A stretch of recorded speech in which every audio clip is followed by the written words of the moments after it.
বলবো, আজকে এই লড়াইয়ে আপনার এমনি বক্তব্য শুনতে এসছেন না লড়াই হলে লড়াই করতে পারবেন? সবাই একমত? সবার হাত উঠছে না। আচ্ছা, ওদিকে যাদের হাত উঠেছে, আপনারা কি লড়াইয়ের ময়দান থেকে পিছনে গিয়ে লড়াই করবেন? লড়াইয়ের মাঠে একসঙ্গে যদি এখানে একতা না হতে পারেন, এই গরম একটু উপেক্ষা না করতে পারেন, প্লিজ আমি আপনাদের বলবো এখানে আসেন, আমি দুটো কথা বলবো। সকলকে রিকোয়েস্ট করছি আপনারা এখানে চলে আসেন, প্লিজ একটু আসেন। আমরা লড়াই করতে গেলে এখন কষ্ট করা শেখেন, কেননা ট্রেনিং চলছে। একদিনে কেউ আর্মি হয়? মাঠে গিয়ে ট্রেনিং করতে হয়, তারপরে আর্মি হয়। এখন যদি ট্রেন না করে গরমে ময়দানে লড়াই করবেন বলেন, ওখানে চিত হয়ে যাবে। কেননা জানেন, আমাদের মুসলিম যাত্রাটা ব্যাং হয়ে গিয়েছে। আমরা ব্যাং দেখবেন যখন পানিতে ব্যাঙের ফ্রাই হয়। কখন আপনারা থাইল্যান্ড যাবেন, ব্যাং ফ্রাই খাওয়া হয়। আমি থাইল্যান্ডে একটা স্ট্রিটে দেখি ব্যাং ফ্রাই হচ্ছে, তা আমি দাঁড়ালাম যে কিভাবে ফ্রাই হয়। জ্যান্ত ব্যাং ফ্রাই হচ্ছে, তো স্টিম হয়, সিদ্ধ হয়। তো সিদ্ধ হচ্ছে এক জায়গায়, একটা পাত্রে গরম পানি দিয়েছে, মানে পানিটা গরম করতে দিয়েছে উনুনে, তার মধ্যে দুটো ব্যাং বসিয়ে দিয়েছে, জ্যান্ত ব্যাং। তো হঠাৎ আমি বলছি, জ্যান্ত ব্যাং না মেরে এইভাবে সারা সিদ্ধ করবে? তারপরে দেখি আস্তে আস্তে পানি গরম হয়, ব্যাং কিন্তু একটু একটু নড়ে, কিন্তু লাফ মারে না। কেন জানেন তো? ব্যাঙের শরীরে একটা ক্ষমতা আছে, যে পানি যখন আস্তে আস্তে গরম হয় ওর বডি সঙ্গে ও অ্যাবজর্ব করে, তখন ও বডির সঙ্গে মেলাতে থাকে। যখন শেষ সময় ও শরীরের সব ক্ষমতা শেষ হতে থাকে, তখন ব্যাংটা ওই গরম পানি যখন বেশি গরম হয় ওর বডিতে নিতে নিতে এত গরম হয়ে যায়, ওর এনার্জি লস হয়, ও আর লাফ মারতে পারে না, সিদ্ধ হয়ে মরে যায় ওখানে। তা মুসলমান জাতি আমরা ভাবতে ভাবতে ভাবতে ভাবতে আমাদের সব ঠিক হয়ে যাবে, ঘরে শুয়ে শুয়ে এখন আমরা ব্যাঙের মতো হয়ে গেছি। যদি এখন আমরা লাফ না মারতে পারি, তা পরে ভাববেন আমরা ওই হাড়ির মধ্যে পড়ে আমাদের মরতে হবে। আজকে যে ওয়াকফ আন্দোলনে আপনারা সামিল হয়েছে, গোটা পশ্চিম বাংলা নয়, গোটা ভারতবর্ষ জুড়ে এই ওয়াকফ আইনের বিরুদ্ধে সারা দেশ যখন লড়াই করছে, তখন আমরা আনাচে কানাচে, গ্রামে, রাস্তায় ঘাটে, এরকম কলেজ মাঠে প্রোগ্রাম করছি। যখন আমরা প্রোগ্রাম করে আমাদের অধিকারের কথা বলছি যে এই মুসলমানরা তাদের মসজিদ বাঁচাবে, কারণ আমরা জানি মানবতার দিক থেকে আইন তৈরি করে আমাদের কাছ থেকে বাবরি মসজিদ কেড়ে নেওয়া হয়েছে। এ মুসলমান জাতি এখনো ভুলে যায়নি। আমরা জানি আমাদের মসজিদ, আমাদের মাদ্রাসা, আমাদের মক্তব কেড়ে নেওয়ার পরিকল্পনা, কবরস্থান কেড়ে নেওয়ার পরিকল্পনা যখন কেন্দ্র সরকার করছে, তখন আমরা যখন আন্দোলন করতে নেমেছি, তখন আরেকজন বলছে আন্দোলন এখানে না, দিল্লি গিয়ে কর। এখন দিল্লি গিয়ে যদি মুসলমানের আন্দোলন করতে হয়, 100 দিনের টাকাটা তো দিল্লি সরকার দেয়, আন্দোলন এখানে কেন করব? কদিন আগে বোলাকে বোলাকে ওষুধের মূল্য বৃদ্ধির জন্য আন্দোলন করতে বললেন, তখন তো দিল্লি থেকে দাম বাড়িয়েছিল ওষুধের, আন্দোলন এখানে কেন হবে? পশ্চিম বাংলার লোক 100 দিনের কাজ করে তাই, ওষুধ খায় তাই, আর আমাদের পশ্চিম বাংলায় বুঝি কবরস্থান আর মসজিদ নেই? আর এই জন্য পশ্চিম বাংলায় মসজিদ নেই ভেবেছেন বলে পশ্চিম বাংলার মানুষের ট্যাক্সের টাকা নিয়ে আপনি একটা ধর্মের জন্য, যেখানে সর্বধর্মের মানুষ ঘুরতে যায় পর্যটন এরিয়ায়, সরকারের টাকায় 400 কোটি টাকা ব্যয় করে মন্দির করে আপনি ইসকনের হাতে তুলে দিয়েছেন। কি বোঝাতে চাইছেন আমরা বুঝি না? হ্যাঁ, আবার তারপরে আপনি মাইকে গিয়ে বলছেন যে পশ্চিম বাংলায় যারা আন্দোলন করবে আমার থেকে খারাপ কেউ হবে না। কি খারাপ দেখাবে? ভোট তো যখন করেন ওই দিনাজপুর, মেদিনীপুর, মুর্শিদাবাদ, দক্ষিণ 24 পরগনা, উত্তর 24 পরগনা, যত মুসলিম এলাকাগুলোতেই তো সব দেখি ভোট হয়, বাকি জায়গায় ভোট তো হয় না। আর এখানে ভোটটা করে যারা, তারা ওই আপনার জন্য যে গরুগুলো লাথি মারে তারাই কিন্তু ভোটটা করে, ভোট অন্য কেউ করে না। আপনি বলছেন তাদেরকে হুইপ দিচ্ছেন, আমি দেখে নেব, আমার থেকে খারাপ কেউ হবে না। আমরা সম্মানের সঙ্গে বলি। আপনি আমাদেরকে সমবেদনা জানিয়েছেন, বলেছেন আমি ওয়াকফ নিয়ে পাশে আছি, আমরা ধন্যবাদ জানিয়েছি। কিন্তু আজকে আপনি ক্ষমতায় আছেন, চিরস্থায়ী কেউ হবে? মরতে তো হবে। একটা দল কি দীর্ঘদিন ক্ষমতায় থাকে? ওঠন পড়ন থাকবে। আজ আপনি আছেন, কাল থাকবেন না, আইন পরিবর্তন হবে। আমরা চাই আইন পরিবর্তন হোক। আপনি যেমন বলেছেন আমাদের সঙ্গে থাকবেন, আপনি থাকুন, কিন্তু আমরা আপনাকে ধন্যবাদ জানাই, স্বাগতম জানাই, কিন্তু আমাদের এই লড়াই বন্ধ করার কথা বলবেন না। কেননা আমাদের বাপ দাদার রেখে যাওয়া কবরের মাটি বাঁচানোর লড়াইয়ে নেমেছি। যখন বিজেপি আরএসএস প্রকাশ্যে মুসলিমদেরকে হুইপ দিচ্ছে, মারবো কাটবো, আজকে আপনি সেখানে দাঁড়িয়ে হুইপ দিয়ে তারপরে আবার বক্তব্যে বলছেন যে সমস্ত ধর্মীয় সংগঠনগুলির এই মৌলবাদীরা আন্দোলন করছে, এদের থেকে সাবধানে থাকেন। আমি অবাক হচ্ছি। আজকে এখানে ইমাম সাহেব আছেন না অনেকে? এই হাত তোলেন তো, ইমাম সাহেব কারা আছেন? আপনাদের কি মনে হয় আপনারা মৌলবাদী? কালকে জঙ্গি হবেন?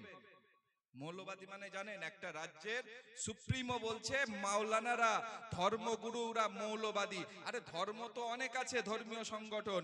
যখন আরএসএস এখানে বনগাই গিয়ে ট্রেনের মধ্যে তাদের সদস্যরা পাকিস্তানের পতাকা লাগিয়ে দেয়, তাদেরকে অ্যারেস্ট করে আপনার পুলিশ ঘরে রাখতে পারে না, ছেড়ে দেয়, এই রাজ্যে তাদের ফুলের মালা গলায় দেওয়া হয়, তারা সন্ত্রাসবাদী না। আমরা আমাদের হকের কথা বললে আলেমেরা মৌলবাদী হয়ে যায়। এই চক্রান্ত মানছি না, মানব না। এই দুর্নীতি মানছি না, মানব না। এই দুর্নীতি মানছি না, মানব না। তাহলে আজকে আমরা মৌলবাদী হয়ে গেলাম, মানে চক্রান্তটা বুঝতে পারছেন? শোনেন, আরএসএস বিজেপি গোটা দেশে যখন ক্ষমতায়, মুসলিম মারো, মুসলিম কাঢ়ো, মুসলিম নিধন করো, হিন্দু দেশ বানাও, যখন তারা বলছে, তাদের মুখ থেকে কোনোদিন ওলামাদের সম্পর্কে, আলেমদের সম্পর্কে এই কথা কি ব্যবহার করেছে তারা? আপনারা কোথায় পড়েছেন বুঝতে পারছেন? ভিডিওটা দেখেছেন? দেখেছেন? যারা দেখেননি আমার কাছ থেকে দেখে নেবেন, আমার পেজে গিয়ে দেখে নেবেন। কেন কথাটা দুঃখের সঙ্গে বলছি? আজ যখন আমি, আপনি, আমাদের এলাকার ইমাম সাহেব, তারা হচ্ছে আমাদের ধর্মগুরু, আমরা ইমামদের কাছ থেকে কথা শুনি। আপনি আজকে সুপ্রিম একটা সরকারের সিটে বসে এই ইমামদের বলছেন মৌলবাদী, ২৫০০ টাকায় কিনে ফেলেছেন। আর ইমামরাও বুঝি বটে, কাল গিয়ে আবার দালালি করবে ২৫০০ টাকা নিয়ে, লজ্জাও করে না? আর কেন আপনার গ্রামের লোক খেতে দেয় না? বেশি দেয় তো।